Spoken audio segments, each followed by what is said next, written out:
ہر انسان اطمینان قلبی کا متلاشی ہے، تو اللہ رب العزت نے حکم ارشاد فرمایا، الا بذکر اللہ تطمئن القلوب۔ اگر ذکر خدا اطمینان قلبی کا باعث بنتا ہے تو ذکر مصطفیٰ بھی اطمینان قلبی کا باعث بنتا ہے۔ درود و سلام ایک ایسا وظیفہ ہے کہ اللہ بھی درود پڑھتا ہے، اللہ کے فرشتے بھی درود بھیجتے ہیں، اور فرمایا یا ایھا الذین آمنوا صلوا علیہ وسلموا تسلیما، اے مومنو تم بھی آقا علیہ السلام پر درود بھی بھیجو اور سلام بھی۔ جب کسی سے محبت ہو تو دل چاہتا ہے کہ اس کو دیکھا بھی جائے، کہ جس طرح حضرت موسیٰ کلیم اللہ علیہ السلام جب رب سے ہم کلام ہوا کرتے تھے تو ایک دن عرض کی، ربی آرینی انظر الیک، میں تجھے تکنا چاہتا ہوں، کیونکہ محبت تھی، کلام تھا۔ تو جس سے کلام کیا جائے، جس کا تذکرہ سنا جائے یا جس سے تذکرہ کیا جائے، اگر وہ نظر نہ آئے تو دل چاہتا ہے کہ اس کو دیکھا جائے۔ تو مسلمان مومن بھی حضور کا غلام درود و سلام پڑھتا ہے، اس سے بندے کو قرب خدا بھی نصیب ہوگا اور قرب مصطفیٰ بھی نصیب ہوگا۔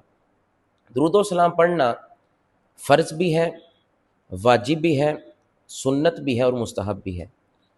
زندگی میں ایک مرتبہ پڑھنا فرض ہے، اور آقا علیہ السلام کا نام نامی اسم گرامی سن کر پڑھنا واجب ہے، اور نماز میں پڑھنا سنت ہے، اور کسی محبوب چیز کو دیکھ کر درود و سلام پڑھنا یہ مستحب ہے۔ جو کہتے ہیں کیوں پڑھتے ہو، ان کو جواب دیں کہ یہ مستحسن عمل ہے، یہ اللہ کا حکم ہے، اس سے قرب مصطفیٰ اور شفاعت مصطفیٰ نصیب ہوگی۔ لوگ کہتے ہیں کہ سرکار تو وہاں مدینے میں ہے، یہاں سے کیوں پڑھتے ہو؟ تو قوت سماعت کے متعلق ایک حدیث پاک عرض کرنا چاہتا ہوں۔ حضرت ابن عباس نے روایت کیا، فرماتے ہیں کہ جبریل حضور کی بارگاہ میں حاضر ہوئے تو آقا علیہ السلام نے آسمانوں کی طرف دیکھا تو کھڑکی کھلنے کی آواز آئی۔ تو جبریل عرض کرتے ہیں، آقا یہ آسمان کا دروازہ کھلا ہے۔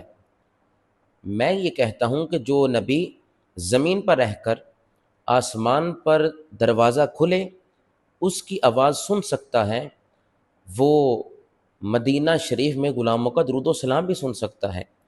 جو آقا علیہ السلام جنت میں جا کر حضرت بلال حبشی کے قدموں کی آہٹ کی آواز سن سکتے ہیں، وہ غلاموں کا درود و سلام بھی سن سکتے ہیں۔ اور کہنا کہ حضور پہچانتے نہیں، فرمایا میں تو اس پتھر کو بھی پہچانتا ہوں جو میری اعلان نبوت سے پہلے مجھ پر درود و سلام پڑھتا تھا۔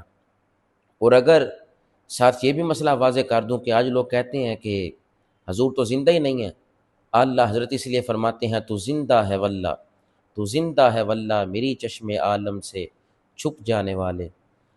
درود و سلام ہم اس عقیدت سے پڑھتے ہیں کہ